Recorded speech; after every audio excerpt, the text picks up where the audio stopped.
Question number 10, ये workout का problem है, राइट।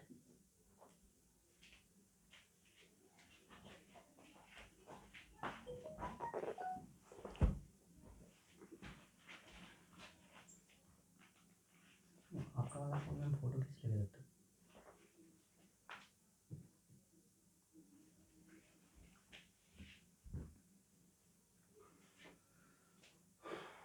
चलो सिर्फ क्वेश्चन पढ़ लीजिए।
चलिए, क्वेश्चन समझ में आ गया आप लोगों को?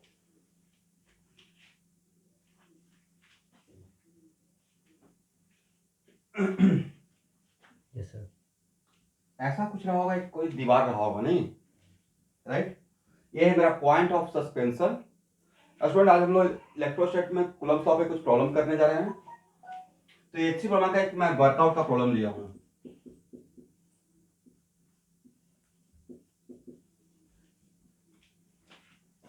तो ये क्वेश्चन जो भी आज क्लास अगर नहीं भी ज्वाइन किया तो उनको समझ में आएगा कि मैं क्या प्रॉब्लम ले रहा हूँ। तो ये है मेरा पॉइंट ऑफ सस्पेंशन। यहां से यहां तक का length L equal to 30 centimetre है, राइट। Yes sir. और ये स्ट्रिंग का भी लेंथ कितना है? स्ट्रिंग का भी लेंथ 30 सेंटीमीटर है। यस। और पॉइंट ए पे एक चार्ज फिक्स है, और यहाँ का चार्ज और इस बॉल पे जो चार्ज है डिफरेंट है या सेम है? सेम है। आइडेंटिकल ना? Yes sir. यस। इसका मतलब अगर यहाँ पे पॉइंट ए पे मेरा चार्ज अगर क्यू फिक्स किया हुआ है तो यहाँ भी चार्ज क्यू रहेगा बॉल ए पे। Yes sir.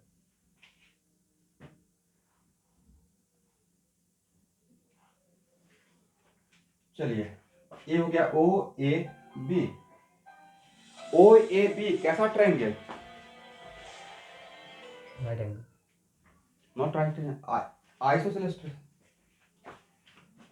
यस। अब इस पे कौन कौन सा फोर्स लगेगा स्टूडेंट? सर, एक तो mg लगेगा, एग्री। Yes sir. एक टेंशन का फोर्स लगेगा, और कोई force Lokesh? Electric electric force लगेगा ना। और इलेक्ट्रिक फोर्स ऑलवेज कैसे लगता है? सर, दोनों चार्ज पार्टिकल को मिलाने वाला लाइन के अलोंग लगता है, राइट। Yes sir. इसका मतलब ए बी लाइन के अलोंग लगने वाला है, F E, right.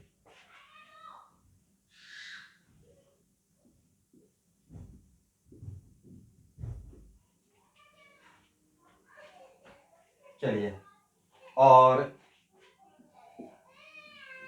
T M G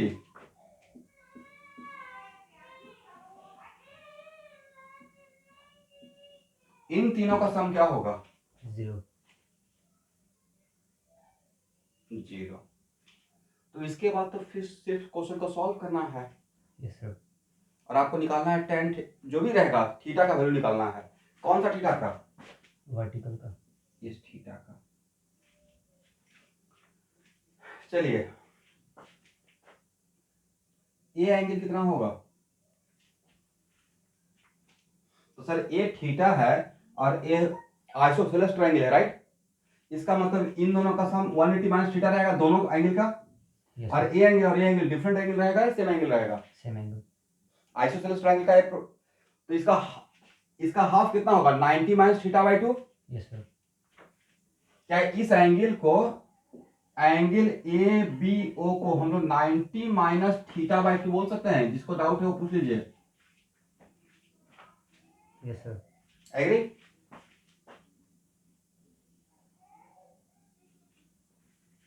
चलिए, और मैं इस लाइन को आगे बढ़ा रहा हूं।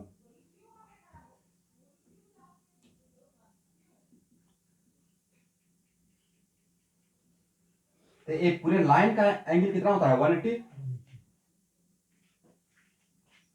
और ए थीटा है तो ये एंगल भी तो थीटा रहेगा। Yes sir. तो ये एंगल कितना हो गया? 90 प्लस थीटा बाई 2। तो भाई 90 माइनस थीटा बाई 2 अब प्लस थीटा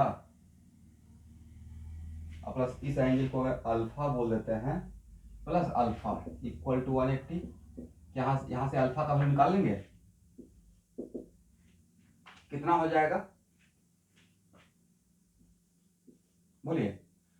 उस तरफ जाएगा तो 90 बचेगा, यहाँ minus theta by 2 plus theta, तो प्लस थीटा बाई 2 मुझे लगता कि ये होना चाहिए। माइनस। हाँ ना, बोलिएगा। Yes sir.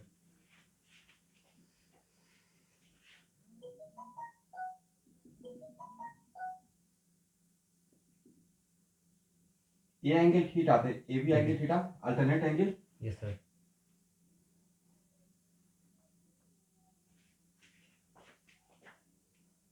और यहां देखिएगा ए एंगल और ए एंगल क्या सेम एंगल रहेगा? Yes sir. आमने सामने का एंगल। Yes sir. दो लाइन एक दूसरे क्रॉस करता है तो आमने सामने का एंगल सेम होता है। एग्री? तो ये भी रहेगा दिस वन। ये एंगल बता पाएंगे? तो sir yes 90 minus theta by 2। देखिए अब इतना सारा एंगल मैं निकाल लिया क्योंकि हो सकता है कि मुझे इसका इक्विलिब्रियम के लिए बात करना हो। करेक्ट? तो सारे फोर्स कंपोनेंट को ऊपर की तरफ रिजॉल्व कीजिए, क्या हो जाएगा? T cos theta minus M G is equal to 0। Resolve component of all forces in vertical upward direction, तो टी का component T cos theta yes sir. और एफी का component F sine theta. F sine theta by 2। मैं direct लिख दूं? ऐसे लिखना चाहिए था F cos 90 minus theta by 2, but cos 90 minus theta by 2 हो जाएगा sin theta by 2, right? Yes sir. और mg का ऊपर की तरफ कंपोनेंट जाएगा तो क्या हो जाएगा mg cos 180। न्यू बैच का स्टूडेंट ध्यान से देख लीजिएगा, मैंने ऊपर की तरफ के लिए वेक्टर का, आप अगर वेक्टर का प्लेलिस्ट फाइल फॉलो कर रहे होंगे तो मैं एक फार्मूला यूज करता हूं जिसमें ऑलवेज ए का ही यूज करता हूं, सॉरी एक ही फार्मूला cos यूज करता हूं, राइट? तो उसी चीज को मैं बार बार लेते रहता हूं, A equal to A cos theta. Okay? और ये ऐसा फार्मूला है जिस फार्मूला के हेल्प से हम लोग किसी भी डायरेक्शन में कंपोनेंट को ब्रेक कर सकते हैं। Correct? Yes sir. Equal to क्या हो जाएगा 0। इसका मतलब t cos theta equal to mg minus F sine theta by 2। यहां तक आ जाइए।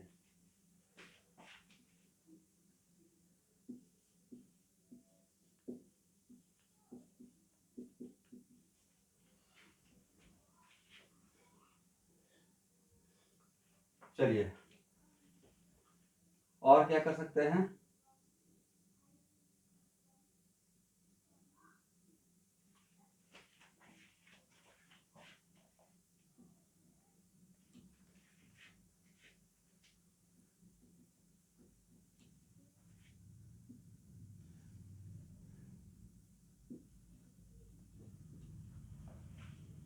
देखिए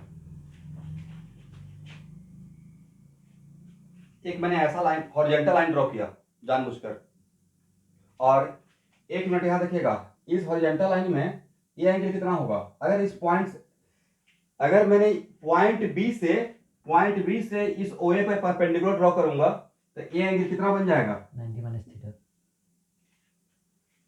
90 माइनस थीटा बन जाएगा ना, ये थीटा है, ये 90 हो गया। Yes sir. और ये कितना एंगल बन जाएगा स्टूडेंट? तो सर ये लाइन तो ऐसे है और ये लाइन और ये लाइन भी परपेंडिकुलर हो गया और ये एंगल है 90 माइनस थीटा बाई 2, तो ये कितना थीटा बाई 2 लिख सकते हैं? Yes sir. Agree? Yes sir. तो चलिए सारे फोर्स को हॉरिजॉन्टल डायरेक्शन में रिजॉल्व कीजिए, इस डायरेक्शन में। तो क्या लिखेंगे? टी का कंपोनेंट कितना होगा?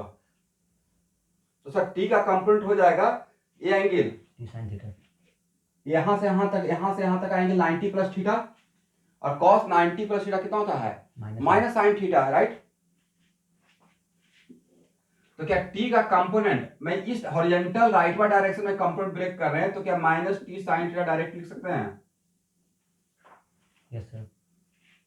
एग्री? और mg का कंपोनेंट हॉरिजॉन्टल राइटवर्ड डायरेक्शन में कितना? 0।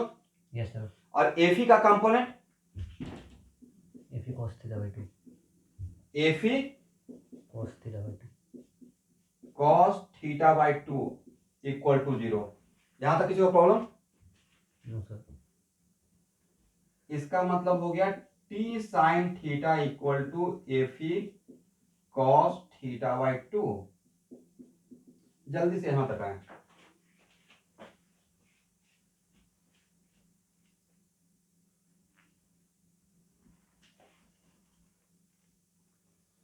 हो गया ना? Yes sir. चलिए स्टूडेंट, अब यहां देखिए, इक्वेशन सेकंड को फर्स्ट डिवाइड कर दीजिए। Divide equation second by first, मतलब इसमें फिजिक्स इतना ही था, अब बाकी जो है मैथमेटिक्स है, right? Yes sir. Equation second divided by first,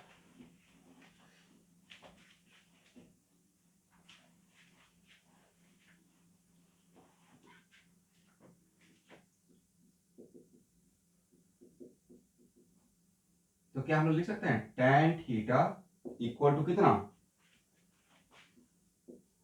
fe cos theta by 2 divided by mg। बर्नी ज्वाइन किए हुए हैं? ओके।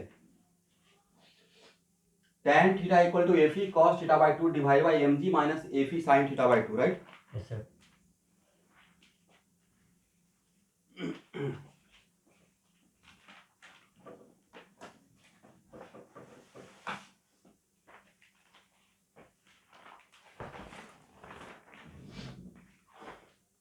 देखिए एक चीज मैं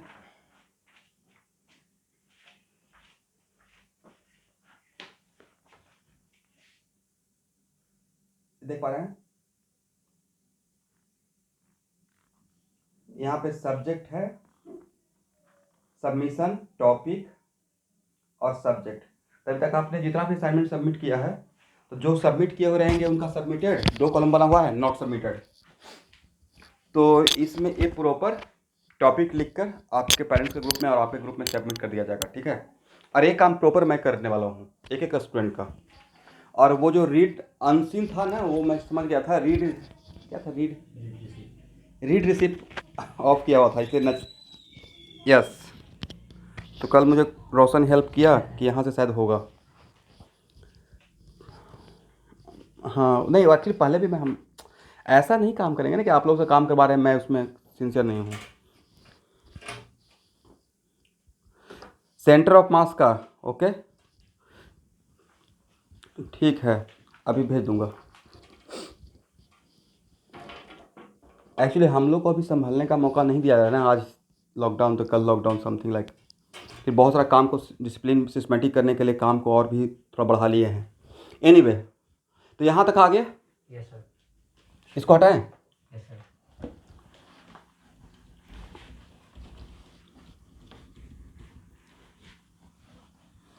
आप लोग अटेंडेंस तो लगाते रहते हैं ना?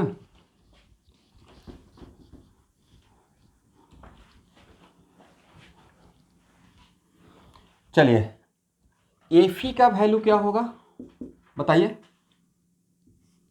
के का मतलब समझते हैं 1/4 pi naught. Yes sir. Magnitude में पूछ रहा हूँ बाई कितना,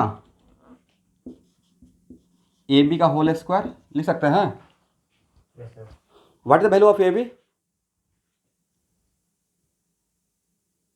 ए बी का value in terms of L, याद है एक फार्मूला पढ़ाए थे cosine rule, A square plus B square और -2ab cos थीटा।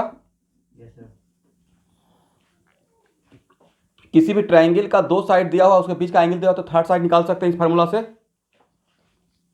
तो क्या क्या यहां से ए बी, ये तो वेक्टर में ही पढ़ाया था आप लोग को, L square plus L square -2l² cos theta. चलिए कॉमन ले लीजिए, एल को बाहर निकालिए तो हो गया 2 - 2 cos थीटा। 1 - cos थीटा कितना? 2 sin square theta by 2, right. तो क्या इसको directly 2l sin theta by 2 लिख दिया जाए? Yes sir. हो जाएगा ना? Yes sir. चलिए इस ए बी का वैल्यू यहां पुट कीजिए। यहां तक किसी को प्रॉब्लम? No sir. हटाएं प्लीज। दोनों साइड एल कैसे हो गए वहाँ पे सर? ए और बी में दोनों एल पुट करेंगे क्या क्या? सर? ए में भी एल पुट किए, बी में भी एल पुट किए। अच्छा एक, हाँ राहुल, ए, हाँ नहीं, ये एक्चुअली मैंने एक फार्मूला रिमाइंड करवा रहा था कि हम लोग एक साल पहले एक कोसाइन रूल पढ़ाए थे ट्रायंगल का प्रॉपर्टी, कि किसी भी ट्रायंगल का दो साइड दिया रहता है तो थर्ड साइड निकाल सकते हैं, राइट। तो मेरा triangle O A B, this is the point B जहां पे मेरा पार्टिकल है, ओके। तो ट्रायंगल ओ ए बी में ए बी ओ ए का साइड दिया हुआ है, हाउ मच? एल। और ओ बी भी तो एल ही था, दोनों का लेंथ सेम था। ये क्वेश्चन ध्यान से पढ़ना है, yes sir. Right. That's why मैंने यहाँ पे ए के बदले भी ए पुट किया, बी के बदले भी एल पुट किया, राइट। Yes sir. तो A square plus B square -2ab cos theta, L square plus L square -2l² cos theta, right. यहाँ पे मैंने एल को बाहर ले लिया तो कितना बचा? 2 - 2 cos थीटा, 2 को भी कॉमन ले लिया तो कितना बचा? 1 - cos थीटा। 1 - cos थीटा कितना होता है? 2 sin स्क्वायर थीटा बाई 2 होता है ना। Yes sir. तो 2 और 2 4 हो जाएगा, तो बाहर निकलने के बाद क्या इतना लिख सकते हैं? Yes sir. भाई ये तो ये मेरा लिखना और आपका वहाँ पे बात बोलना है एग्जाम में, इतना फास्ट होना पड़ेगा। ऐसा नहीं कि सर ये कैसे हुआ फिर ये कैसे हुआ, करेक्ट। सर तब तो मॉड साइन थीटा बाई 2 होना चाहिए, तो मॉड साइन थीटा बाई 2 होना चाहिए। हाँ मॉड साइन थीटा बाई 2 होना चाहिए था, फिर भी मॉड नहीं लगा है, वजह क्योंकि अभी फंक्शन पढ़ रहे हैं मैथ में, मैथ में बहुत दिमाग भी काम करेगा, राइट। तो ट्रायंगल में कोई भी एंगल 180 से छोटा ही होगा, ट्रायंगल में कोई भी एंगल 180 के बड़ा से बड़ा होगा, तीनों एंगल का सम होता है 180। Yes sir. अब साइन का ग्राफ देखिए, 0 से 180 के बीच में पॉजिटिव ही रहता है, राइट। Yes sir. इसलिए algebraically we are very much correct, ठीक है ना। यस।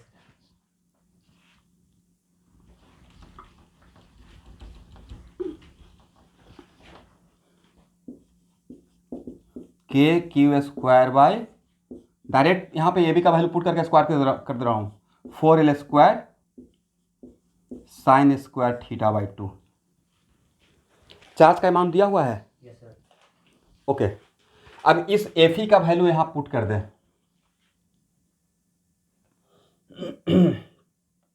हो गया। Yes sir.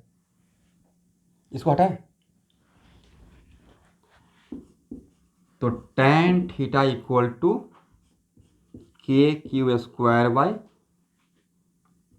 4l² sign square theta by 2 cos theta by 2 divided by mg minus F E का वैल्यू कितना? के क्यू स्क्वायर बाई 4l²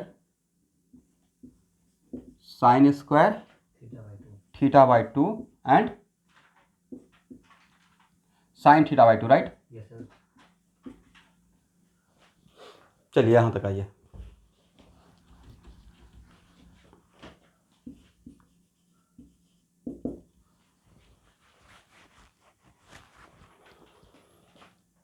चलिए, यहाँ के बाद ओनली अननोन क्या है, ये हो गया ट्रिग्नोमेट्री का प्रॉब्लम,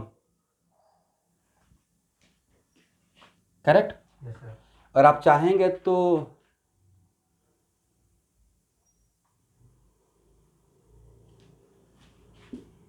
के क्यू स्क्वायर, इसको क्या लिखिएगा,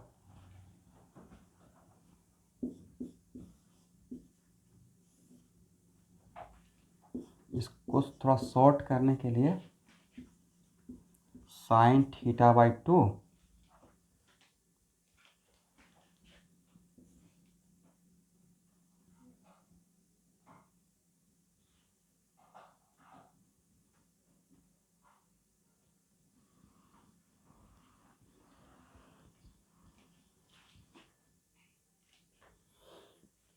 चलिए, यहाँ के बाद मैथमेटिक्स है। के का वैल्यू पता है, क्यू का वैल्यू पता है, एल का वैल्यू पता है, सारा वैल्यू ऐसा ही सिस्टम है, राइट। Yes sir. एम का वैल्यू भी पता है, दिया हुआ है ना। Yes sir. इसका मतलब यहाँ के बाद सिर्फ ट्रिग्नोमेट्रिक सॉल्यूशन है, और आप लोग ट्रिग्नोमेट्रिक सॉल्यूशन का सॉल्यूशन ऑफ ट्रिग्नोमेट्रिक इक्वेशन यहाँ से सॉल्व हो पाएगा, कर सकते हैं। तो सॉल्व कर लीजिएगा। फिजिक्स इसमें इतना ही था।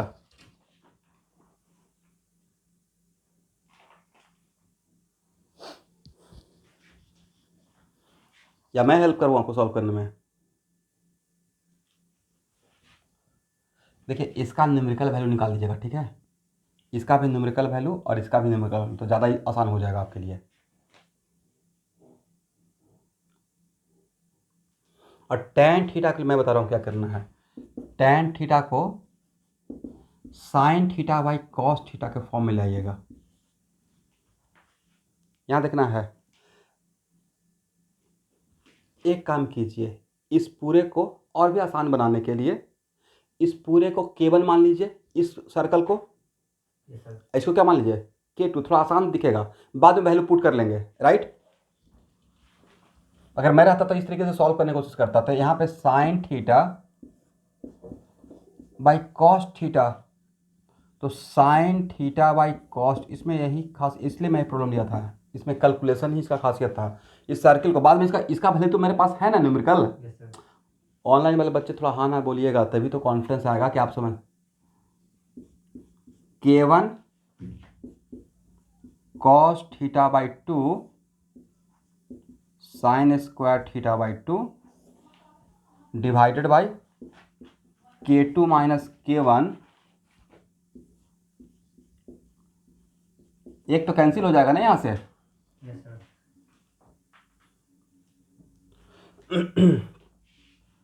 चलिए,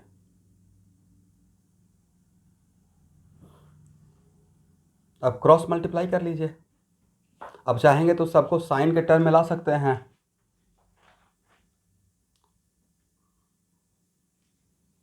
इसको ऐसे भी लिख सकते हैं, यहाँ देखिए, ध्यान से देखिएगा, साइन थीटा को ऐसे लिख सकते हैं 2 sine theta by 2 by cos theta by 2। Yes sir.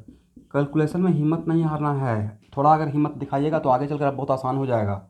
और कॉस थीटा को क्या लिख सकते हैं, साइन के टर्म में।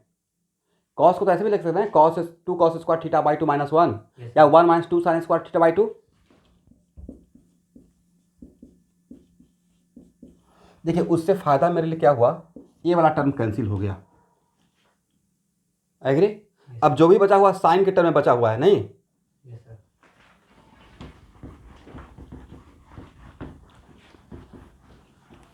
क्रॉस मल्टीप्लाई कीजिए। क्रॉस मल्टीप्लाई करते हैं तो 2 sine theta by 2 K2 minus K1 by sine theta by 2 equal to K1 by sine square theta by 2 into 1 minus 2 sine square theta by 2।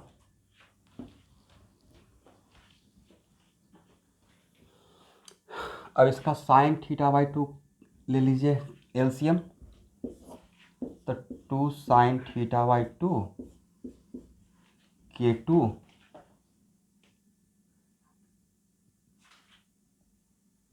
या इस तरफ ही भेज देते हैं,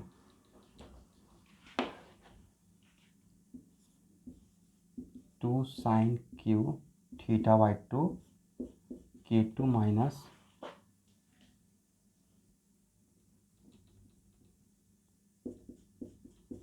K1 sine theta by 2 equal to K1 1 minus 2 sine square theta by 2।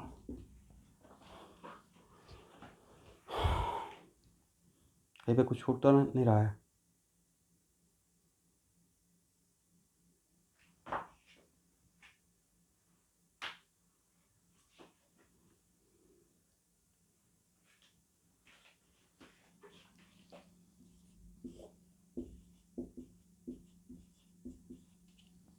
चलिए यहाँ के बाद मैं आप पे छोड़ रहा हूँ, ठीक है? Yes sir. इसको या तो इस एलसीएम ले लीजिएगा, ओनली अननोन यहाँ पे साइन थीटा बाई 2 है, यहाँ सॉल्व कर लीजिएगा। यहाँ पे सॉल्व करके साइन थीटा बाई 2 का वैल्यू ऑलमोस्ट 0.15 आया है।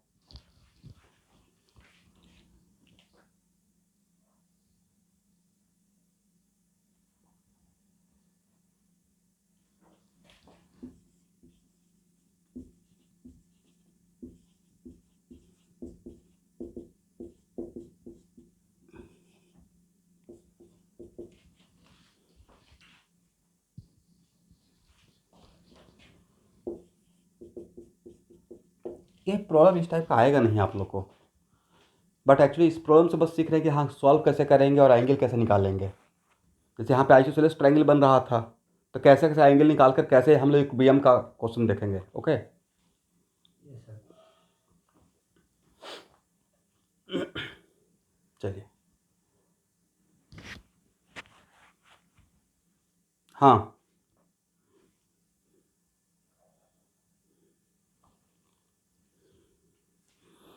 ये तो प्योर आपको ट्रिग्नोमेट्रिक जैसे कैसे लॉग का टेबल होता है वैसे साइन का भी टेबल होता है, ठीक है? इसलिए तो मैंने बोला ना कि ऐसा क्वेश्चन नहीं आएगा आपके लिए खास करके। नहीं तो चलिए ये नहीं लिख सकते हैं, ये तो लिख सकते हैं ना,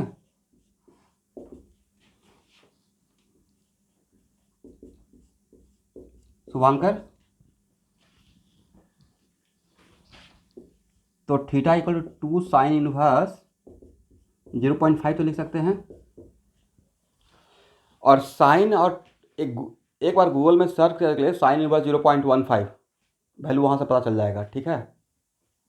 जैसे लॉग का टेबल होता है वैसे साइन का भी, बट साइन का टेबल आपको डाउनलोड करने का रिक्वायरमेंट नहीं है।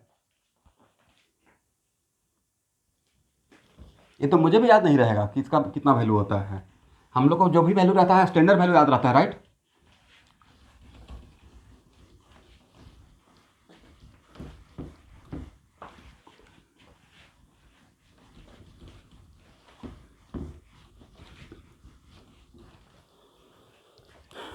चलिए,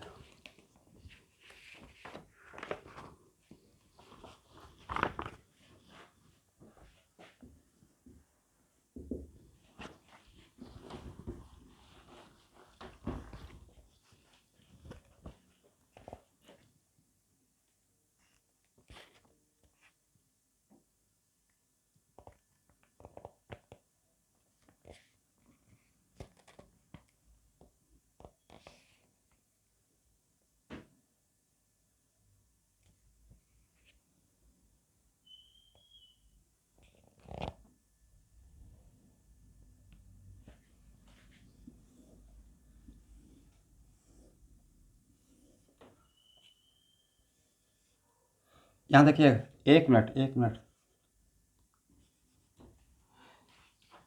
हाँ बोलिए।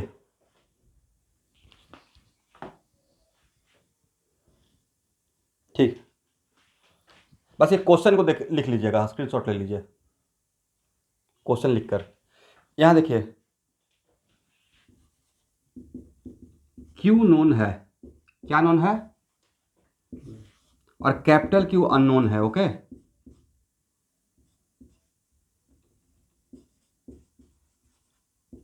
और ये स्क्वायर का कॉर्नर है, किसका कॉर्नर है? और स्क्वायर का लेंथ दिया हुआ है side length B.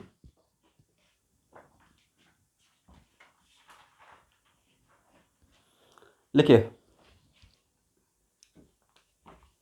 Find the value of Q, find the value of Q, capital Q, find the value of Q,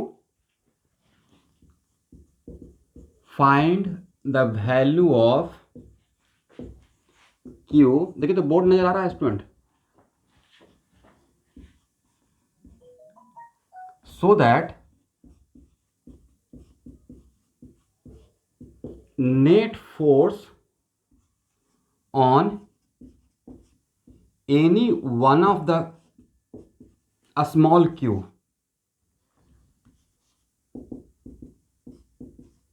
is 0।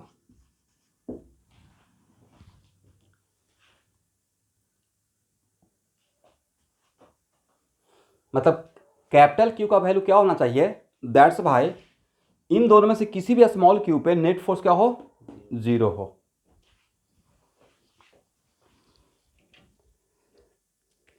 यहां देखिए, एक मिनट रुकिएगा, अब इस प्रॉब्लम को हम लोग मिलकर सॉल्व करते हैं। क्वेश्चन मेरा आप लोग को समझ में आ गया? Yes sir. क्यू नोन है, कैपिटल क्यू अननोन है, right?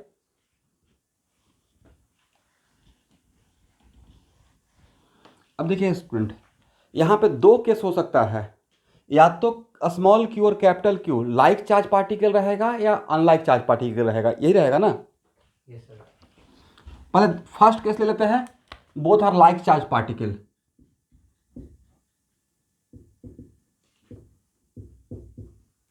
Both are like charge particle. अच्छा, लाइक चार्ज पार्टिकल रहेगा, यहां देखिए, और मैं इस पे कॉन्सेंट्रेट कर रहा हूं, दोनों में से किसी एक पे, तो बोथ आर सिमेट्रिकल सिचुएशन, किसी पे भी सोचे, राइट? Yes sir. तो इस क्यू पे अगर सोचते हैं तो ए फोर्स रहेगा, इसको हम बोल देते हैं F1। इसके वजह से ये तो दोनों तो सेम, ये तो पक्का सेम रहेगा, राइट? Yes sir. F1। और अगर इन दोनों का भी अगर लाइक चार्ज पार्टिकल है तो इसके वजह से इस पे फोर्स किधर रहेगा, और इसकी वजह से इस पे फोर्स किधर रहेगा? अब खुद बताइए, F2 और F3 का मैग्नीट्यूड सेम रहेगा या डिफरेंट रहेगा? देखिए तो, दिमाग दौड़ाइए। सेम रहेगा। और दो फोर्स का मैग्नीट्यूड सेम रहता है तो उसका रिजल्टेंट इसके अलोंग, डायगोनल के अलोंग चला जाएगा, बीचों बीच। Yes sir. इसका मतलब है कि इस सिचुएशन में कभी भी इस पे नेट फोर्स 0 होगा। No sir. लॉजिक ये हुआ कि मैंने आपको दिखा दिया कि देखिए ये तीनों फोर्स ऐसे आया है, तो ये तीनों फोर्स मिलकर कभी भी 0 होगा क्या? नहीं सर। इसका मतलब है F1 प्लस F2 अब plus F3 never becomes equal to 0। इसका मतलब ए इक्विलिब्रियम का केस नहीं हो सकता है। इसका मतलब यहाँ से एक बात तो रूल्ड आउट हो गया, क्या? कि capital Q small Q should not be like charge particle, unlike charge particle रहेगा अगर होगा अभी तो, राइट? Yes sir. लिखिए नीचे, it means capital Q and small Q. अब कैपिटल मत लिखिएगा, मतलब ये ऐसे लिखना है। Yes sir. कुछ लोग इतने ओबीडियंट होते हैं कैपिटल लिखना स्टार्ट करते हैं। This Q and this Q both should not be like charge particle for the equilibrium।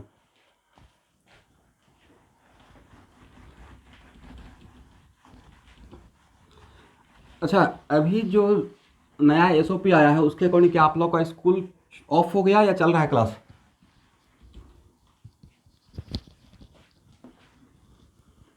चल रहा है, चल रहा है। Very good, very good. अच्छा, क्लास इंक्रीज कर दिया,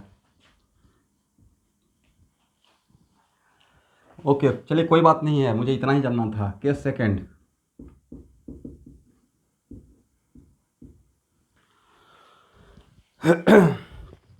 रेस्ट मोशन का सबमिशन का डेट क्या था? 15 में था ना? Yes sir.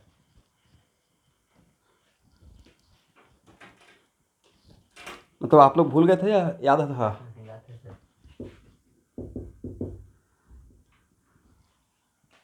अब कोशिश कीजिएगा कि उस नहीं सर एक दिन ज़्यादा चाहिए कम चाहिए और मत कीजिएगा प्लीज़, उसी दिन जितना तक बनाए हैं ना उतना ही सबमिट कर दीजिएगा, ठीक है?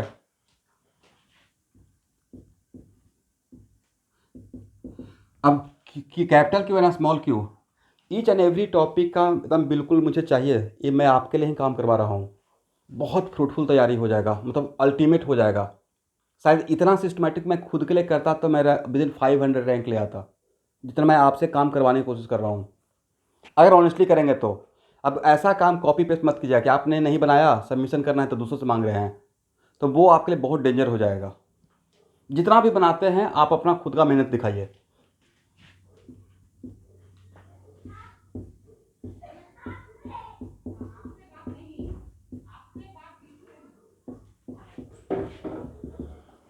और अगर अपोजिट चार्ज पार्टिकल रहेगा, यहाँ देखिए, तो अपोजिट चार्ज पार्टिकल रहेगा फिर भी तो स्टूडेंट F1 का तो डायरेक्शन यही रहेगा। Yes sir. हाँ ना बोलिए। Yes sir. बट अब इसका डायरेक्शन ऊपर। इसका डायरेक्शन अट्रैक्शन हो जाएगा ना। Yes sir. और बोलिए F2 और F3 का रिजल्टेंट कहाँ से पास करेगा? वो लाइन पे। बीचों बीच ऐसे नहीं। Yes sir. इसका मतलब सर इस केस में डैम श्योर F1 और F2 और F3 जीरो, दो तीनों मिलकर जीरो हो सकता है, राइट? Yes sir. इसका मतलब F1 इस केस में सिचुएशन बन रहा है नहीं, F2 अब plus F3 equal to what? Zero. It means यहाँ देखना है F1 plus F2 equal to what? Minus. इसका मतलब F1 प्लस F2 का सम F3 के डायरेक्शन का जस्ट अपोजिट रहेगा, मैग्नीट्यूड में सेम रहेगा, right? Yes sir.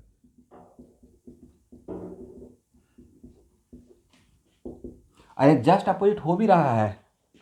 Just opposite कैसे हो रहा है यहाँ देखिए, क्योंकि सर इन दोनों का मैग्नीट्यूड सेम है, तो दो वेक्टर का अगर मैग्नीट्यूड इक्वल रहता है तो उसका रिजल्टेंट उसके एंगल बाइसेक्टर से पास करता है। तो इसका यहाँ पे इस जो एंगल बाइसेक्टर है वो तो डायगोनल ही तो है। स्क्वायर का दो साइड का एंगल बाइसेक्टर क्या रहेगा? डायगोनल रहेगा, राइट? तो ये force away from the diagonal, ये force toward the diagonal.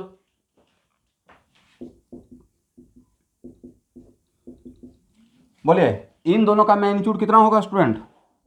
F2 और F3 का? तो सर F2 और F3 का मैग्नीट्यूड तो ये रहेगा F2 का स्क्वायर प्लस F3 का स्क्वायर रूट ओवर, और आगे पैरेललोग्राम से क्या लिखेंगे? 2F2 F3 cos 90 जीरो, तो दैट्स वाई मैं वो वाला टर्म नहीं लिख रहा हूँ। आप लोग समझे मैंने क्या किया है? Yes sir. और F2 और F3 अलग है या सेम ही है? सेम ही है। तो F2 के बदले F3 लिख दें या F3 के बदले F2 लिख दें, एक ही बात है मैग्नीट्यूड वाइज। Yes sir. तो क्या इसको लिख सकते हैं F2 रूट 2? ये सिर्फ मैं मैग्नीट्यूड का बात कर रहा हूँ, ठीक है? Yes sir.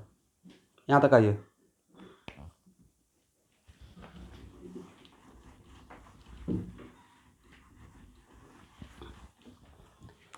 F2 का कितना वैल्यू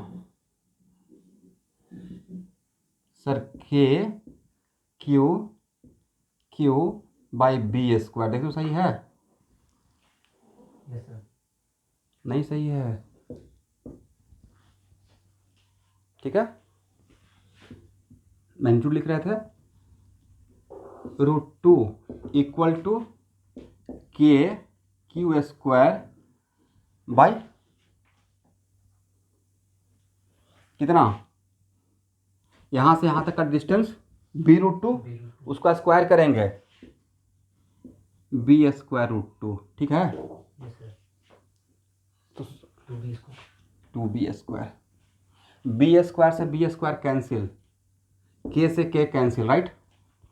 यस सर।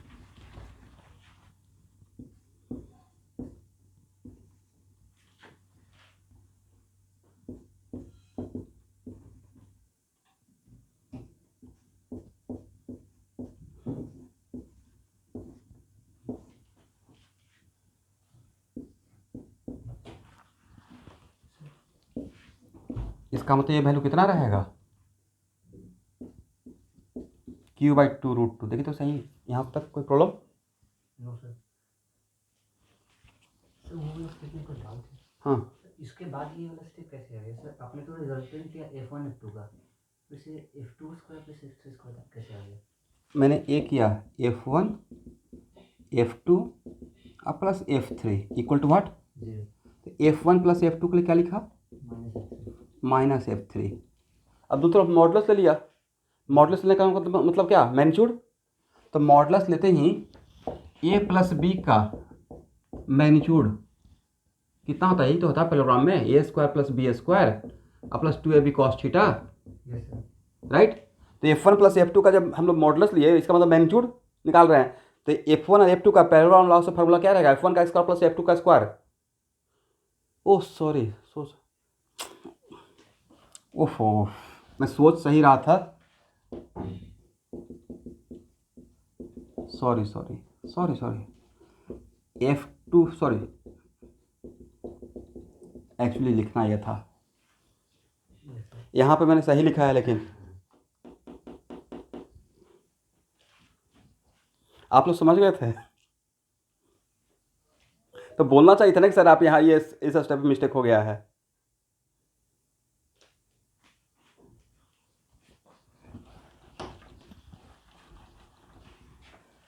चलिए, Q का वैल्यू ये रहेगा।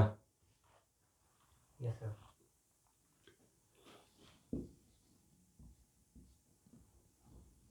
तो मैग्नीट्यूड में ये रहेगा, लेकिन व्हाट अबाउट साइन? उसका अपोजिट रहेगा। ये नहीं बोल सकते ना, just opposite, just opposite, right. तब देख लीजिए Q को क्या मानते हैं। अगर Q ग्रेटर देन 0 है तो कैपिटल Q क्या रहेगा?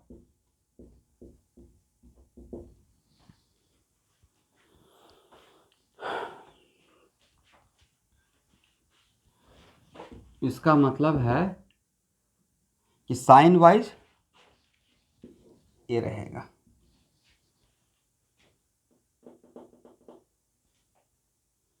हो गया ना? मैंने ए, इट इज नॉट कंपल्सरी कि Q negative Q greater than 0 ही रहेगा। जो भी Q रहेगा, यहां देखिए,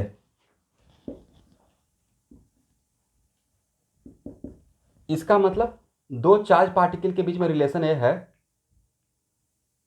इसका मतलब दोनों का साइन सेम या जस्ट अपोजिट। अगर पॉजिटिव तो ये निगेटिव, और अगर निगेटिव तो निगेटिव निगेटिव बिकम्स व्हाट? इसका मतलब यहाँ ए मैंने लिख दिया, इसका मतलब क्या हुआ कि इसका दोनों का लाइक या अनलाइक? अनलाइक रहेगा, ठीक है।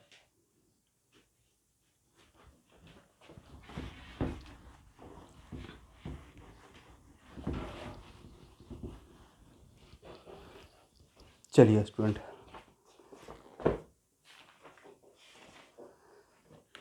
HC वर्मा का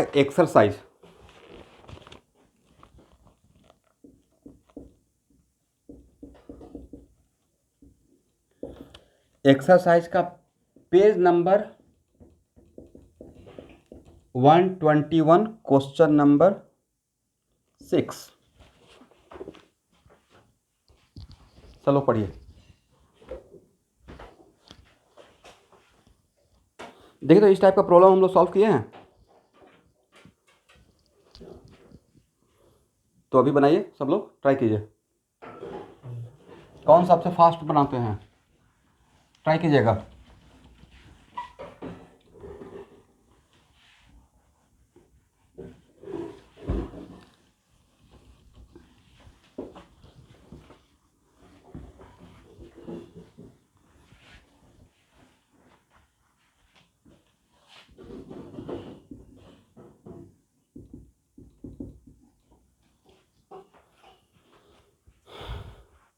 ये मैं प्रॉब्लम दे रहा हूँ इलेक्ट्रोस्टैट का एक्सरसाइज का, not workout, question number 6। Yes sir.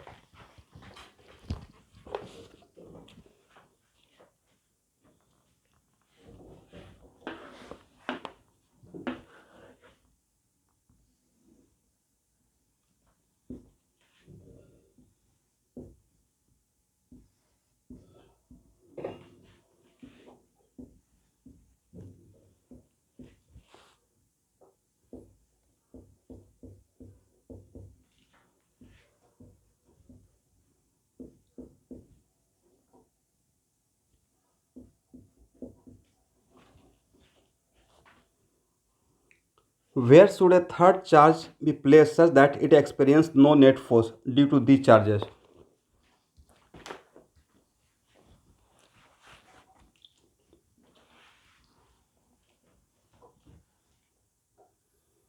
इसमें भी दो केस आ जाएगा ना। Yes sir. Third charge particle का नेचर क्या होगा, राइट? ये देख लेते हैं, साथ में सॉल्व करते हैं सब लोग, ठीक है? तो थर्ड चार्ज पार्टिकल का तो साइन बाय तो दो ही केस रहेगा ना, या तो निगेटिव नहीं तो पॉजिटिव, यस सर। और उन दोनों में तीन तीन केस, राइट? इसका तो हम लोग 6 केस पर बात करने वाले हैं। सहबाज ज्वाइन किए हुए हैं? कल सुबह एक्स्ट्रा क्लास लग सकता है। कल का class all depends on you, chemistry का। जितना बजे बोलिए, 11 बजे से पहले।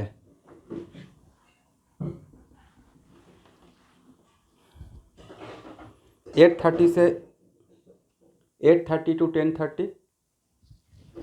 कल तो ईद का छुट्टी रहेगा स्कूल में, राइट? कल तो कोई नहीं बोल सकते हैं कि हाँ क्लास है स्कूल में।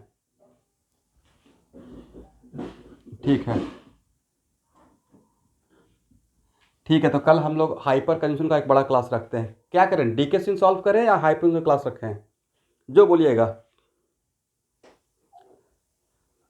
डीके सिन तो ऑलरेडी आप लोग सॉल्व कर चुके हैं ना, अब तो मेरा काम है वहाँ पे डाउट। ठीक है, कल ठीक है, तो कल हाइपर कंजूशन का एक्स्ट्रा क्लास लगाते हैं। Anyway, case first, Q greater than 0, right? Yes sir. तो Q ग्रेटर देन 0 के लिए आप लोग लिखते चलिएगा, क्योंकि मेरे पास जगह कम है यहाँ पे। Yes sir. अगर यहाँ पे Q रखते हैं, ध्यान से देखिएगा, ए भी positive charge Q1 Q2 both are positive, इसके वजह से रिपल्सन यस सर। F1, और Q2 की वजह से भी रिपल्सन, राइट? इसका मतलब है कि अगर स्मॉल q जिसका मैंने पॉजिटिव लिया है उसको Q1 के लेफ्ट में रखेंगे, क्या इस पर नेट फोर्स कभी 0 होगा? No sir. अगर राइट में रखेंगे then sir same case F1 F2, right? Counter ही नहीं कर पाएगा। एग्री? Yes sir. बट अगर बीच में रखते हैं तो इसका यस हो सकता है F1 और F2, राइट? Yes sir. इसका मतलब है कि इसमें एक केस में तो ए रूल्ड आउट हो जाएगा, ए भी सिचुएशन क्या हो जाएगा, रूल्ड आउट हो जाएगा, राइट? इतना बढ़िया से बना रहे हैं इसलिए क्योंकि अच्छी वर्मा का अगर होम असाइनमेंट सबमिट करें तो एकदम ऐसे ही नीट एंड क्लीन बना के भेजना है। चलिए, तो एक केस खत्म, बट एक इस केस में नेट फोर्स इस पे 0 हो सकता है। एग्री? इसका मतलब इस 3 केस में से मेरे लिए एक केस बन रहा है। यहाँ तक हटाएं? Yes sir. चलिए, पहले तो इसका पहले सॉल्व कर लेते हैं, बाद में सेकंड केस पे आते हैं। तो मान लेते हैं कि Q1 है और Q2 है, और यहाँ पे मैं रख रहा हूँ, और इसका यहाँ से मैं डिस्टेंस ले रहा हूँ। क्या ले रहा हूँ? डिस्टेंस। तो ए कितना बच जाएगा सर? R-X बच जाएगा, राइट? और R तो पता है 10 सेंटीमीटर, यस सर। बाद में पुट कर देंगे। तो अब यहाँ पे नेट फोर्स 0 होने के लिए F1 plus F2 equal to 0, यही करते हैं ना? Yes sir. Imply F1 equal to minus F2। इसका मतलब मैग्नीट्यूड दोनों का सेम रहेगा, डायरेक्शन जस्ट अपोजिट। इसका मतलब F1 का मैग्नीट्यूड और F2 का magnitude should be same. Yes sir. Magnitude, ये मैंने मैग्नीट्यूड लिखा, राइट?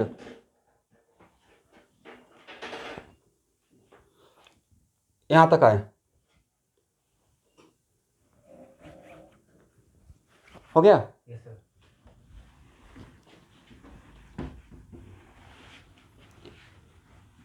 ये नहीं पता है लेकिन देख लीजिएगा, बट एच रोमा में भी है। एच रोमा में है नहीं तो आप एच रोमा ही सॉल्व कर रहे हो।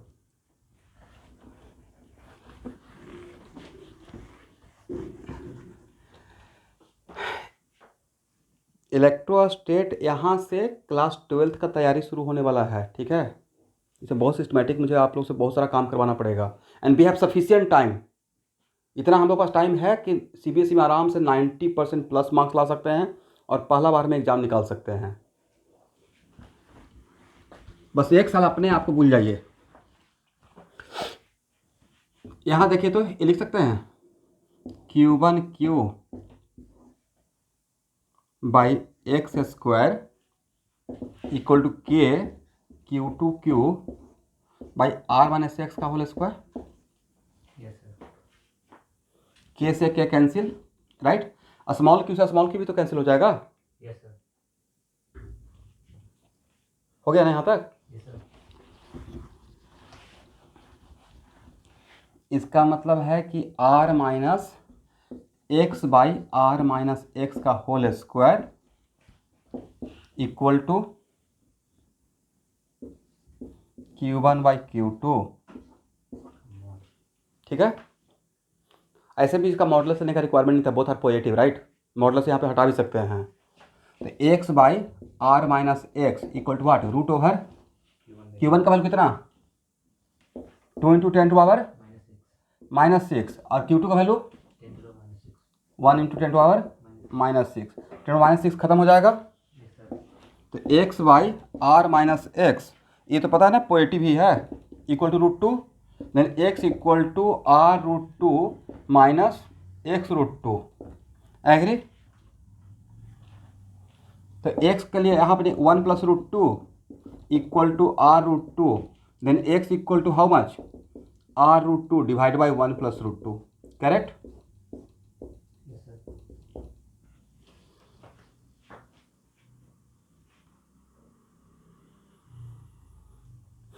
बट इस क्वेश्चन को बनाने का सिस्टमैटिक तरीका ये होना चाहिए कि पहले मानेंगे कि थर्ड चार्ज पार्टिकल पॉजिटिवली है।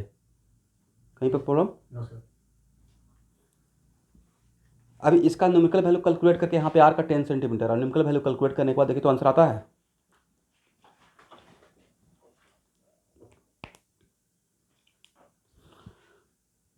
तो अगर मेरा थर्ड चार्ज पार्टिकल पॉजिटिव है तो थर्ड चार्ज पार्टिकल कहाँ रखेंगे और कितना दूर रखेंगे? तो थर्ड चार्ज पार्टिकल दोनों चार्ज के बीच में रखेंगे और Q1 से कितना, Q1 से डिस्टेंस था ना, Q1 से कितना डिस्टेंस पे रखेंगे? इतना डिस्टेंस पे।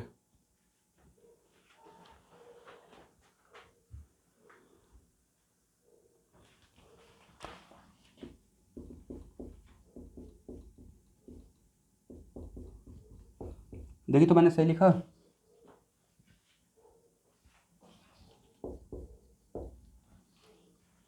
अब 14.14 को 1.414 से डिवाइड कर दीजिए, सॉरी 2.414 ना। देखिए तो कितना आंसर आता है।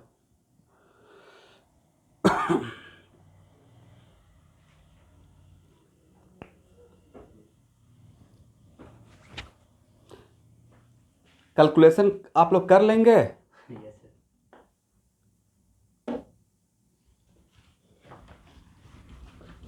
चलिए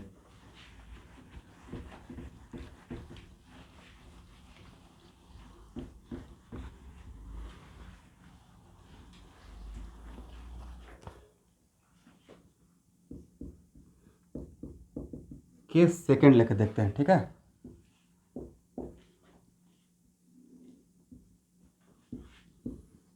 Q1 Q2, agree? Yes sir. और Q1 का वैल्यू दिमाग में रखना है तभी समझ में आएगा। Q1 का मैग्नीट्यूड Q2 से बड़ा है, राइट। Yes sir. अब बोलिए, अगर Q को यहाँ पे रखते हैं तो Q1 के वजह से जो फोर्स ऑफ रिपल्सन होगा या अट्रैक्शन होगा? रिपल्शन होगा, अट्रैक्शन होगा। तो सर दोनों को ऐसे अट्रैक्शन होगा। Yes sir. नहीं समझे? Q1 Q2 both are positive ना और Q नेगेटिव, तो इस पे F1 का डायरेक्शन और F2 का डायरेक्शन डिफरेंट रहेगा या सेम रहेगा? सेम रहेगा। कभी जीरो होगा? No sir. और यहाँ पे रखेंगे देन सर सेम बात, राइट। Yes sir. F1 और F2, एग्री? Yes sir. तो यहाँ पे भी नेट फोर्स, यहाँ पे भी जीरो नहीं होगा, यहाँ भी जीरो नहीं होगा, बट अगर यहाँ रखते हैं तो सर F1 इधर और F2 इधर, राइट। Yes sir. इस केस में जीरो होने का चांस है, राइट। Yes sir. एक मिनट, तो जब जीरो होने का चांस है तो अलग आंसर आएगा या वही आंसर आ जाएगा? सेम ही आएगा। बोलिए तो सर, सेम आंसर आएगा। वजह सर ये तो लास्ट में कैंसिल ही हो जाता है, राइट। इसका कोई यहाँ पे इसका अमाउंट से कोई मतलब है? No sir. इस डिस्टेंस पे इसका अमाउंट मैग्नीट्यूड से कोई मतलब रहा क्या है? वो तो आपस में कैंसिल ही हो रहा था। Yes sir. That's why negative हो। देखिए क्वेश्चन अब यहाँ पे आप बना रहे हैं तो ऑब्जर्व कीजिए कि ऐसा क्वेश्चन अगर एग्जाम में आ गया तो बनाए हुए हैं तो आप कॉन्फिडेंस रहेगा ना। अब यहाँ पे दो चार्ज पॉजिटिव चार्ज पार्टिकल है और थर्ड चार्ज पार्टिकल ले रहे हैं, तो थर्ड चार्ज पार्टिकल निगेटिव हो या पॉजिटिव हो, बीच में ही होना पड़ेगा उस पर नेट फोर्स जीरो होने के लिए, करेक्ट। Yes sir. तो इसको क्या सॉल्व करने का रिक्वायरमेंट है या सॉल्व हो गया? हो गया। मतलब क्यू का कुछ भी मैग्नीट्यूड आंसर सेम ही आएगा। तो हाँ, क्यू का कुछ भी मैग्नीट्यूड हो इस केस में आंसर सेम क्यों होगा? क्योंकि सर क्यू तो सॉल्व करने के टाइम पे कैंसिल हो रहा है दोनों तरफ। Yes sir. X is it value of X depends on the amount of Q, this small Q, no sir. ये कैंसिल हो गया है। अब आप लोग बहुत मन लगा के क्वेश्चन नंबर 7 पढ़िए। और क्या मैं आप लोग को इतना भरोसा कर सकता हूँ कि क्वेश्चन नंबर 7 होमवर्क जब देंगे तो बन जाएगा?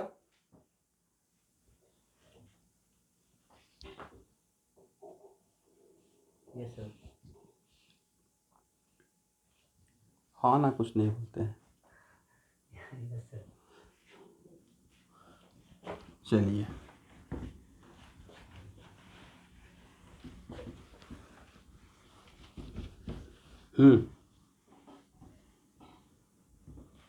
ये दिया दिया था, ये होमवर्क 1 से 33 तक दिया था निरंजन, लेकिन अभी मैं इसमें एक लाइन से अभी नहीं बना रहा हूँ। एचसी प्रॉब्लम को फिर से सॉल्व करेंगे, बट यहाँ पे कुछ कुछ मैं क्वेश्चन ले रहा हूँ जो मुझे लगता है कि अच्छा प्रॉब्लम है, और वैसे भी वो डाउट में ऑलवेज आता है, इसलिए उस प्रॉब्लम को मैं खुद ले रहा हूँ, ठीक है। Yes sir. मैं एक लाइन से सारा प्रॉब्लम नहीं सॉल्व कर रहा हूँ। जो मुझे लगता है कि बहुत आसान क्वेश्चन है, आप लोग से बन जाएगा, वो आपके लिए छोड़ रहा हूँ। चलिए question number 20, same exercise, page number 121, question number 20। सबसे पहले आप लोग ध्यान से क्वेश्चन पढ़िए और कुछ डायग्राम बनाइए, क्या क्वेश्चन है।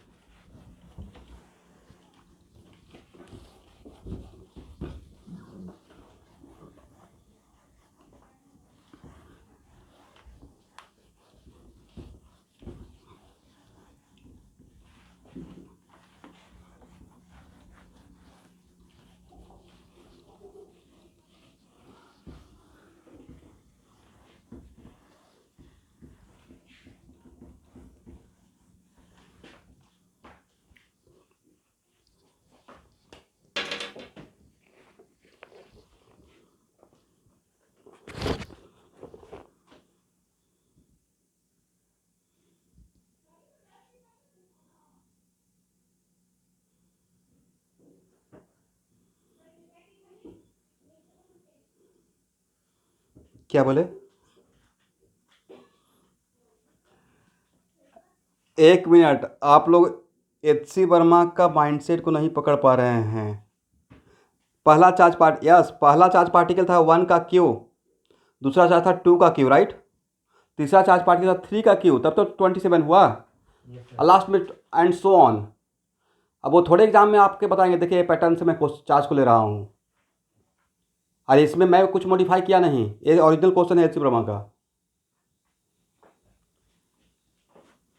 तो पैटर्न तो आप ही को पकड़ना पड़ेगा। और यहाँ पे बोल भी दिए हैं 10th चार्ज पार्टिकल इतना है, मतलब 10 का क्यू। Yes sir.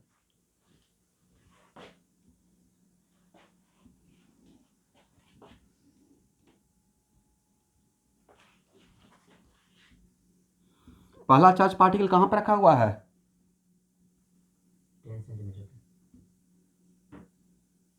10 सेंटीमीटर पर, नहीं, Q1, Q2, Q3, Q4। अब मैं भी सो ऑन कर दूं,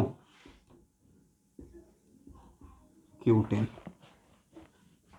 एक क्वेश्चन नंबर 20 HCP। Q1 है 1 × 10 तो कितना है -8 Q2 है, बोलिए 8 इंटू 10 पावर, Q3 है 27 into 10 to the power -8, agree. And Q10 कितना है 1000 इंटू 10 टू पावर -8।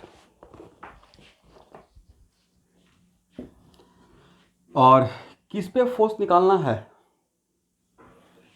एक चार्ज पार्टिकल जो 1 कूलम, एक चार्ज पार्टिकल 1 कूलम का ओरिजिन पे रखा हुआ है, राइट। इसका डिस्टेंस है Q1 से R1 मान लेते हैं, Q2 से R2 मान लेता हूँ, Q3 से R3 मान लेता हूँ, ठीक है स्टूडेंट, एंड Q4 से R4 and so on, right. Q1 के वजह से यहाँ देखिए Q1 1 कूलम पे अट्रैक्शन का या रिपल्सन का, बोलते ही हैं रिपल्सन का। Q2 1 कूलम पे, रिपल्शन का। Q3 रिपल्सन का, राइट। Yes sir. तो नेट फोर्स के लिए क्या लिख सकते हैं, F1 F2 F3 and so on F10। Yes sir.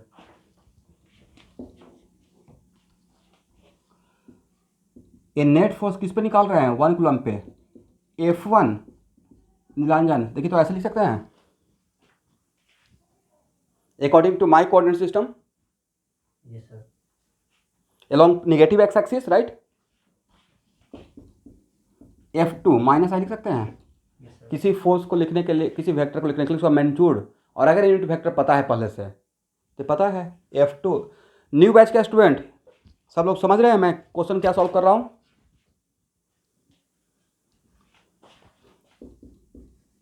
F3 minus I and so on F10 minus I, agree. Yes sir. Rudrank join किए हुए हैं,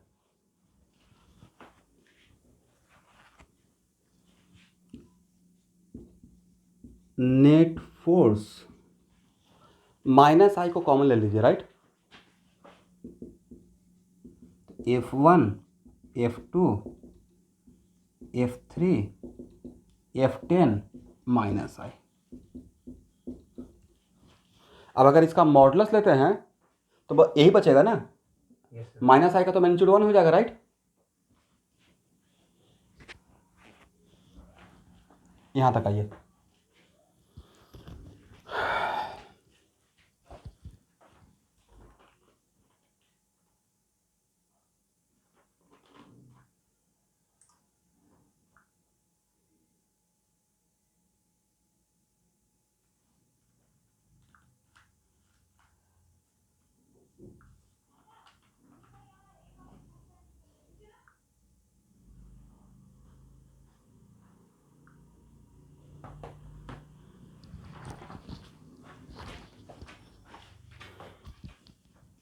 हो गया।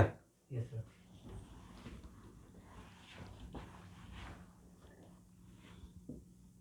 F1 का मैग्नीट्यूड कितना था, 1 × -8 coulomb. K Q Q1 by R1 का square, agree. Yes sir. K Q Q1 कितना 1 × 8 और डिवाइड बाय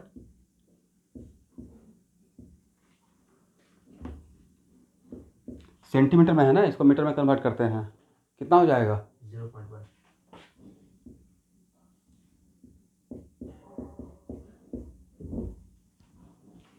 यहाँ तक सही है। Yes sir. 10 सेंटीमीटर को मीटर में कन्वर्ट करके स्क्वायर कर लिए, के क्यू, और क्यू का वैल्यू तो 1 है ना, यस सर। तो ये तो 1 भी पुट कर लिए, तो के 1 इंटू 10⁻⁸, ये कितना रहेगा स्टूडेंट,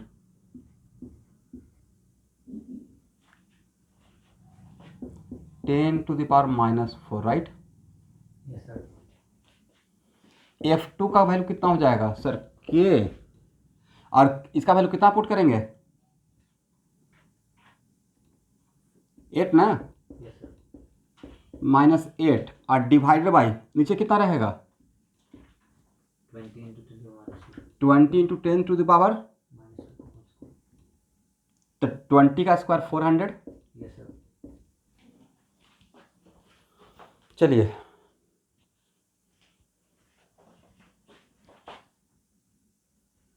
देखो सही है, Yes sir. कहीं भी कोई प्रॉब्लम? No sir. इससे इसको कैंसिल कर दीजिए, कितना बचेगा 4. -2 ना, हाँ सर. यहाँ पे -6 राइट, ये 2 रहेगा, एग्री। यहाँ भी अगर कैंसिल करते तो -2 -2. तो F2 कितना आ गया, F2 आ गया 2k into 10 to the power -6। F3 का वैल्यू जरा बताइए तो, क्या देखिए तो F3 इतना आता है क्या, Yes sir. एक बार चेक करके देखिए तो, इतना ही आ रहा है। Yes sir. ओके, इसका मतलब है कि सर F1 प्लस F2 ये मैग्नीट्यूड F10, इसका वैल्यू निकालेंगे तो सब में k into 10 to the power -6 तो रहेगा ही, साथ में इस पैटर्न पे चल रहा है 1 + 2 + 3 एंड लास्ट तक कहाँ 10, 3. एग्री। Yes sir. ये अर्थमेटिक प्रोग्रेशन हो गया नहीं, तो 1 से 10 तक का सम कितना होता है 55। Yes sir. चलिए मुझे भी याद था, देखिए 10 टू पावर -6 इंटू 55 और k का value 9 into 10 to the power 9। k क्या था 1/4 पाई एप्सिलॉन नॉट का value 9 into 10 to the power 9 into 10 to power -6 into 55, तो ये हो गया 10 टू द पावर 3, तो 9 into 10 to the power 3 into 55, जैसा देखिए तो वैल्यू निकाल कर और उनसे मिलाइए, आंसर क्या है।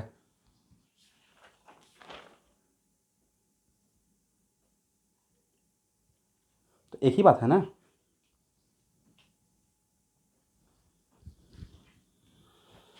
चलिए आ गया। Yes sir. तो इस क्वेश्चन में खासियत ये था कि थोड़ा आगे बढ़ने से पहले में लगता कि ये लेंदी है, कैसे जाए इतना सारा फोर्स का, एक सीरीज आ गया है बहुत सिस्टमेटिक वे में।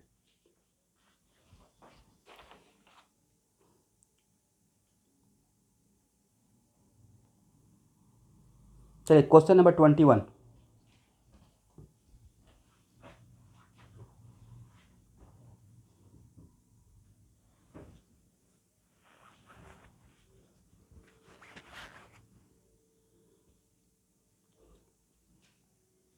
ट्वेंटी वन मैं नहीं सॉल्व करूंगा, सब कुछ सॉल्व करना है, सबसे फास्ट कौन सॉल्व करके दिखाता है।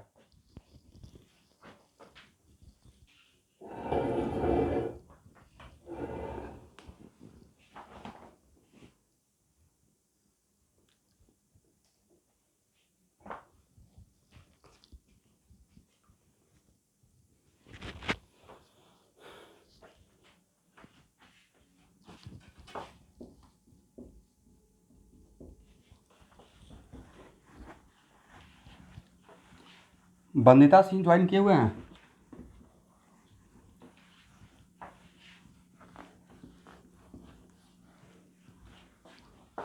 किसी का अगर नाम लूंगा और ज्वाइन किए हुए हैं तो अनम्यूट करके रिप्लाई करना है।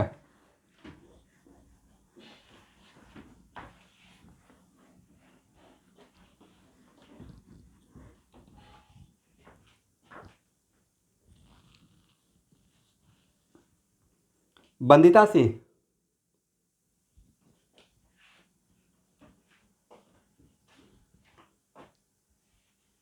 बंदिता सिंह,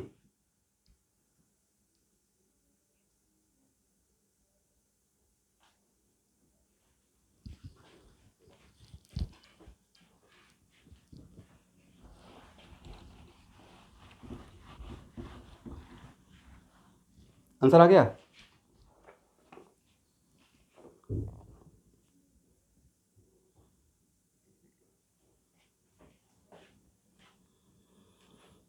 ये तो बहुत आसान क्वेश्चन था नहीं,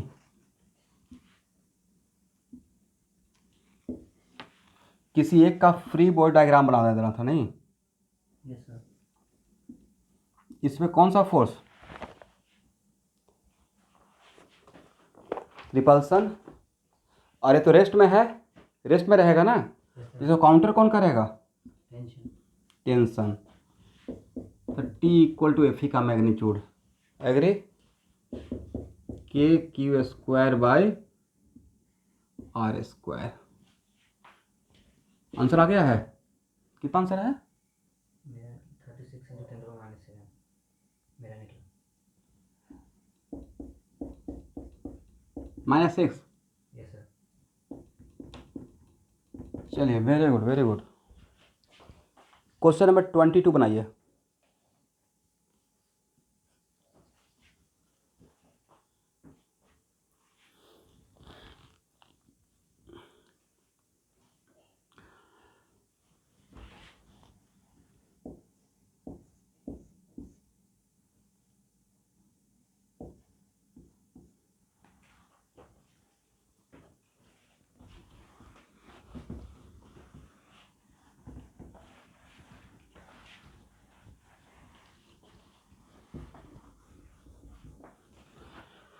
ऑल आर वेटिंग फॉर कि इलेक्ट्रिक फील्ड कब शुरू होगा।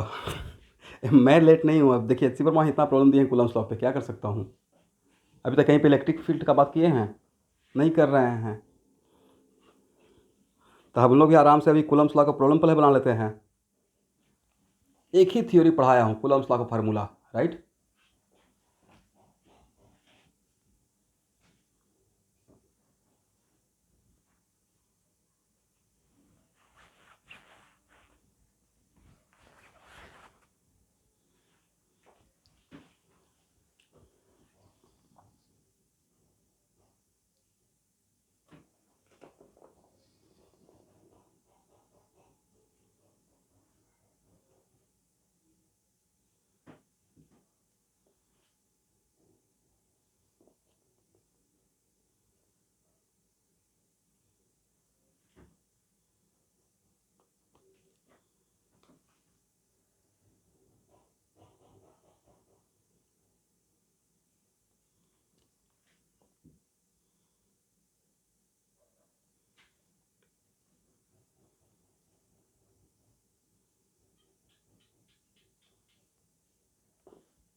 क्वेश्चन समझ में आ गया आप लोग को। Yes sir. क्वेश्चन के लैंग्वेज से इतना तो पता चल रहा होगा कि सिस्टम इक्विलिब्रियम में नहीं है। शुरू में इसको कितना सेंटीमीटर पे होल्ड करके रखे हैं, हेल्ड एट 5 सेंटीमीटर, और स्ट्रिंग का लेंथ दिया हुआ है 50 सेंटीमीटर। 50, yes sir, 50 centimetre. और एट डिस्टेंस कितना दिया हुआ है 5 सेंटीमीटर। फर्स्ट क्वेश्चन तो सबसे सॉल्व होना चाहिए। Yes sir. एफी का मैग्नीट्यूड, इस पे एफी का फोर्स किधर रहेगा, इधर, टेंशन इधर, और एम जी इधर। इसके अलावा और कोई फोर्स लगेगा। No sir. तो पहले एफ ई का मैग्नीट्यूड कितना sir, K Q square by R square, right. Yes sir. K का वैल्यू 9 इंटू 10⁻9 और क्यू का वैल्यू 2 इंटू 10 पर -7। 2 इंटू 10⁻, -7। तो 4 हो गया ना। Yes sir. 4 इंटू 10⁻14 सही है। Yes sir.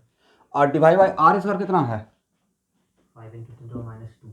5, तो 25 इंटू 10⁻4 मीटर लिख दें। Yes sir. चलिए कैलकुलेट करके वैल्यू बताइए।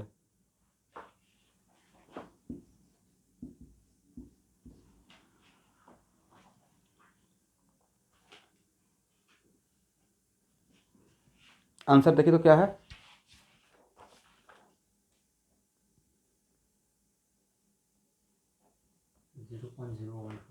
0.014। वो आप ही को निकाल के देखना पड़ेगा, कैलकुलेट करके देख लीजिए। हाँ। यहाँ के बाद मैं कुछ नहीं कर सकता हूँ। Yes sir.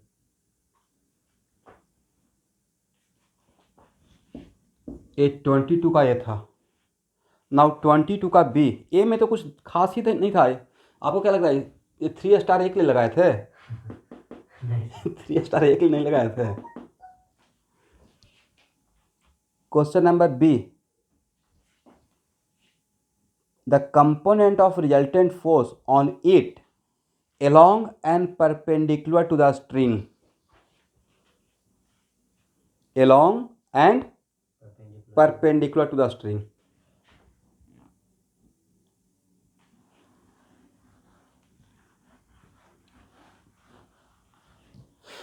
चलिए स्टूडेंट यहाँ देखिए तो इस पे नेट फोर्स कितना लग रहा है, सब लोग सुन पा रहे हैं मुझे? नेट फोर्स है टेंशन नहीं, और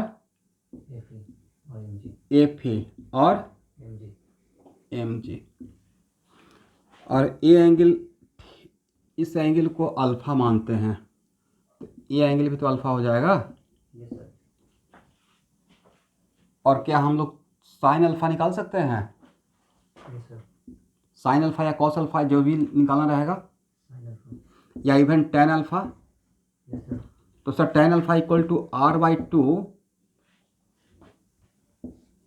और ए तो निकाल लेंगे ना, yes sir. Perpendicular by base.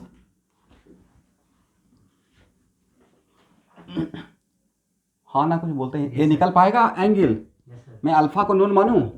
Yes sir. बाकी काम आप लोग का है, ठीक है, मतलब अल्फा निकल जाएगा, करेक्ट। Yes sir. चलिए अब बोला गया है कि find out the component of all the forces, किसके along? along the string and perpendicular to the string, agree? तो कंपोनेंट ऑफ फोर्स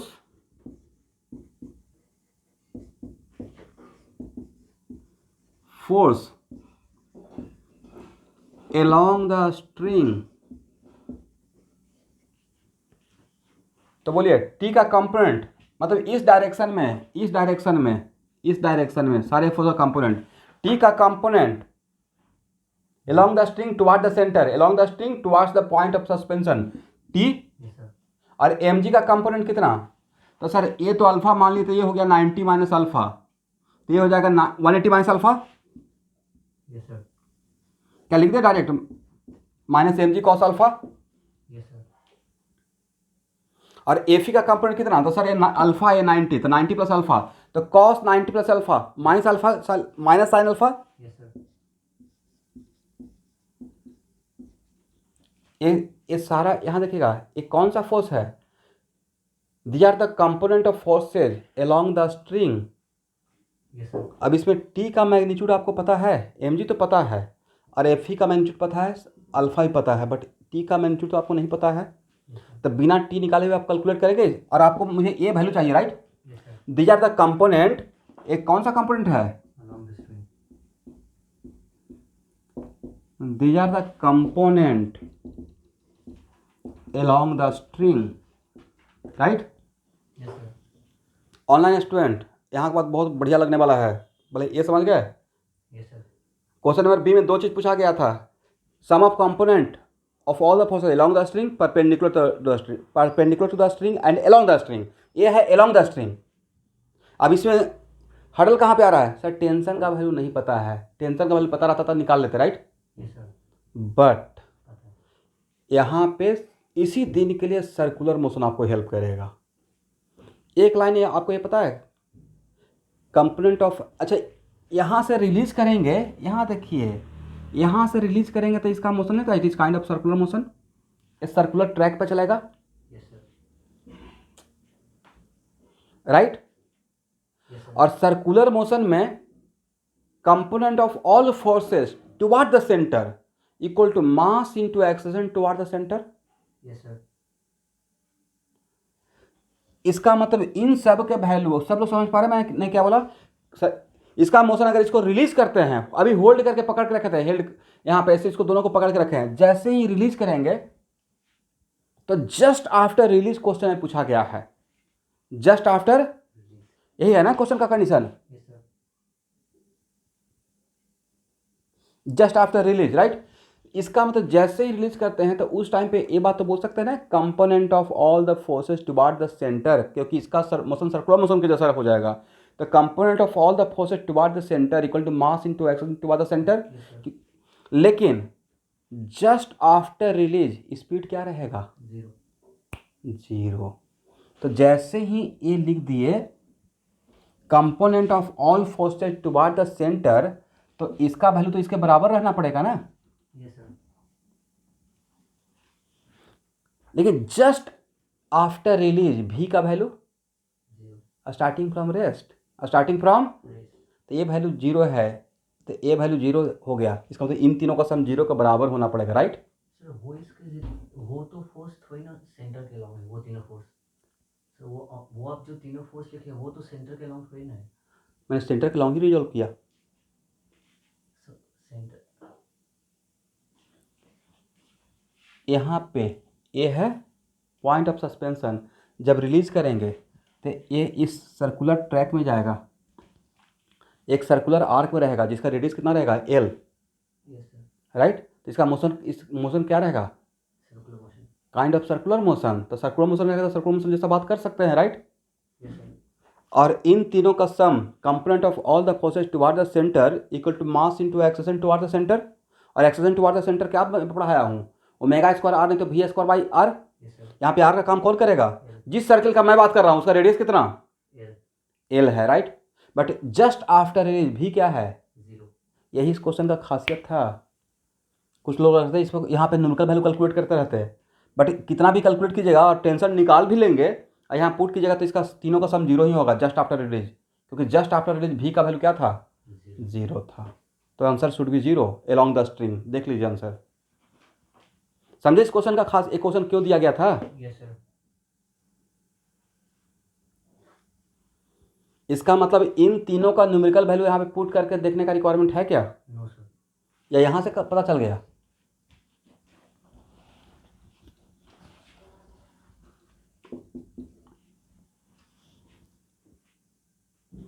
इस वजह से मैंने इस पर स्टार लगाया था, सिर्फ इस क्वेश्चन के लिए।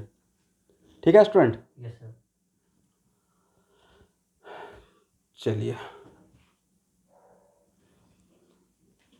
यस, यहां तक समझ में आ गया? ये कौन सा फोर्स है? They are the component of all forces, तीन ही तो फोर्स है toward the centre, right? Equal to mass into acceleration toward the centre. ये होता है न्यूटन सेकेंड लॉ में पढ़े हैं, component of all forces in any direction equal to mass into acceleration in that direction. Okay, जिस direction में force का component लेंगे एक्सेलरेशन उसी डायरेक्शन में होता है। एग्री? तो मैंने इन तीनों फोर्स का कंपोनेंट क्लिक किधर लिया? Toward the point of suspension. But मेरा इस पार्टिकल का मोशन अगर ध्यान से देखेंगे, रिलीज करेंगे और अगर ये मोशन में है आएगा तो it is kind of circular motion, right? जिसका रेडियस एल रहेगा, लेंथ ऑफ द स्ट्रिंग। तो यहाँ पे उस, लेकिन जस्ट आफ्टर रिलीज जैसे चीज़ों को छोड़ रहे हैं उस टाइम पे स्पीड क्या रहेगा? जीरो। तो स्पीड जीरो रहेगा तो टर्म क्या हो गया? जीरो ना। Yes sir. इस वजह से इन तीनों का सम भी क्या रहेगा? जीरो रहेगा। इसका मतलब है कि क्वेश्चन बी का पहला पार्ट तो बन गया, कंपोनेंट ऑफ ऑल फोर्सेस। इसका मतलब आज के बाद कोई भी ऐसा प्रॉब्लम जिसमें अगर उसका मोशन सर्कुलर मोशन है लेकिन रिलीज कर रहे हैं, तो जिस टाइम पे रिलीज करते हैं उस टाइम पे, ये सर्कुलर मोशन पढ़ाया हुआ है, जिस टाइम पे रिलीज करते हैं उस टाइम पे toward the centre component of all forces zero होना ही पड़ेगा, क्योंकि एक्सेलरेशन जीरो है, राइट? Yes sir. ठीक है ना? Yes sir. अब सेकेंड पार्ट इसका क्या था? Perpendicular to the string, right? Yes sir. तो परपेंडिकुलर कितना टाइम हो गया?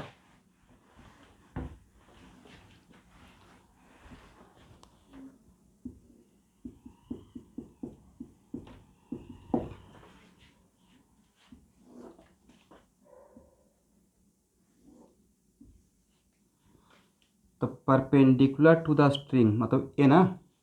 अब परपेंडिकुलर टू द स्ट्रिंग का मतलब ए इस डायरेक्शन में भी हो सकता है, इस डायरेक्शन में भी हो सकता है, बट मैं जानबूझ के ए डायरेक्शन ले रहा हूँ क्योंकि मुझे इंट्यूशन ऐसा लग रहा है कि इस डायरेक्शन में फोर्स का कंपोनेंट पॉजिटिव आएगा। वजह ये मुझे ऐसा लग रहा है, मैं श्योर नहीं हूँ। आप किसी चीज़ को ऐसे होल्ड करके रखे हुए हैं, राइट?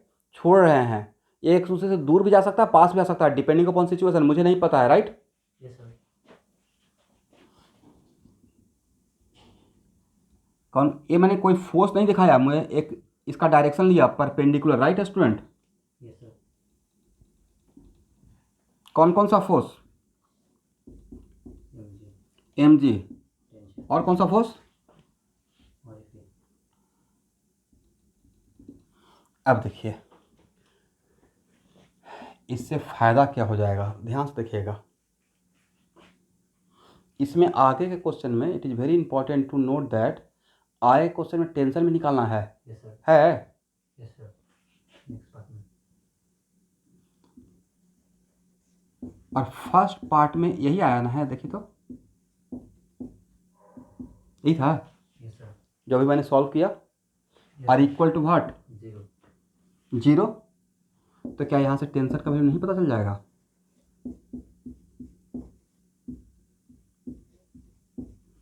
इसमें आपको सब कुछ पता है, आपने ए भी तो जस्ट निकाला है, right? Yes sir. Part A में बोलते ही नहीं ना है, सबसे बड़ा समस्या इन लोगों के साथ यही है। और एम जी का वैल्यू भी पता है, यस सर। और साइन अल्फा कॉस अल्फा भी निकाल लीजिएगा उस मोमेंट के लिए, तो क्या टेंशन निकल जाएगा?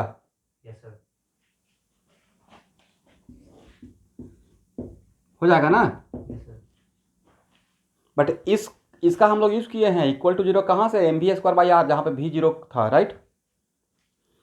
चलिए ए यहाँ देखिएगा, ए एंगल कितना? 90 माइनस अल्फा। ए अल्फा, तो ए कितना? अल्फा। और ए पूरा एंगल कितना? 90। Yes sir.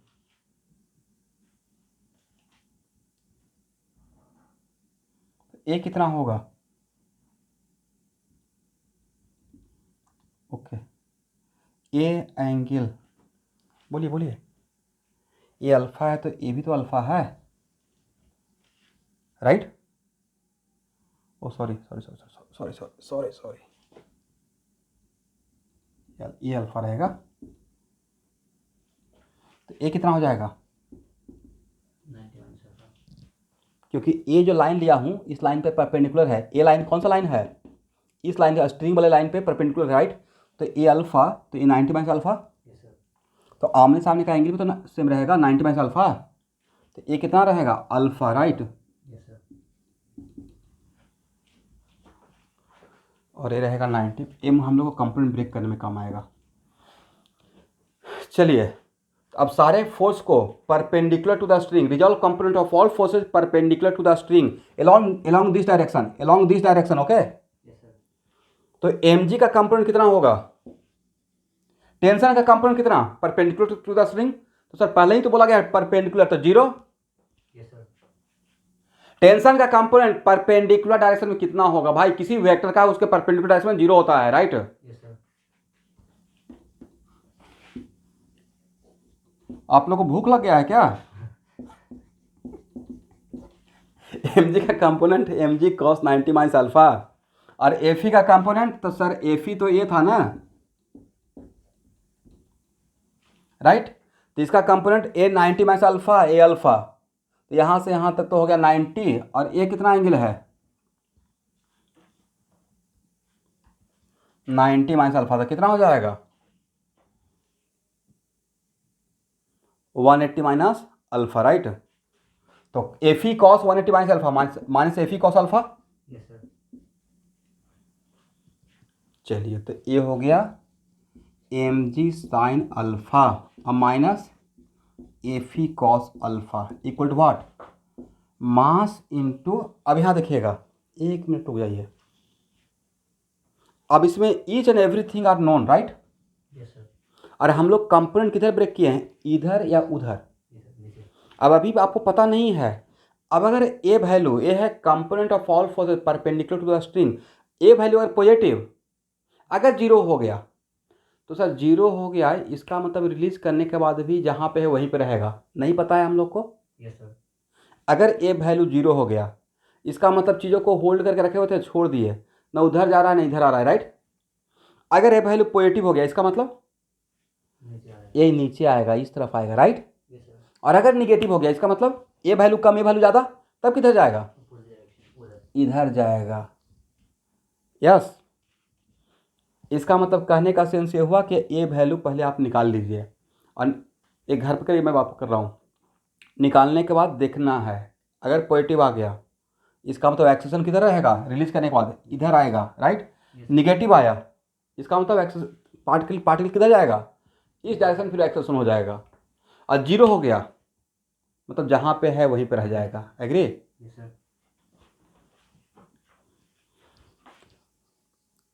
तो देखिए, क्वेश्चन का सी पार्ट तो मैं खुद ही सॉल्व कर दिया। Yes sir. और acceleration of one of the ball, तो यहाँ देखिए, सर्कुलर मोशन में it is very important to note that circular motion में किसी भी पार्टिकल का जनरली दो एक्सेशन पे हम लोग फोकस करते हैं, एक टुवार्ड द सेंटर और एक along the tangent of the circle. तो भाई एसी तो जीरो ही है, एसी क्या है, तो इसके अलोंग तो जो रहेगा वो तो टेंजेंशियल एक्सेशन रहेगा ना। Yes sir. तो दिस इक्वल टू क्या लिख सकते हैं, mass into tangential acceleration. Yes sir.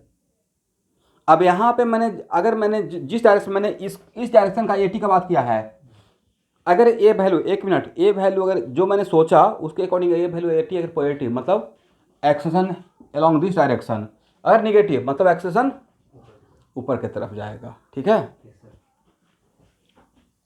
ये समझ पा रहे हैं, यही है ना टेंजेंट, इस पे परपेंडिकुलर, राइट।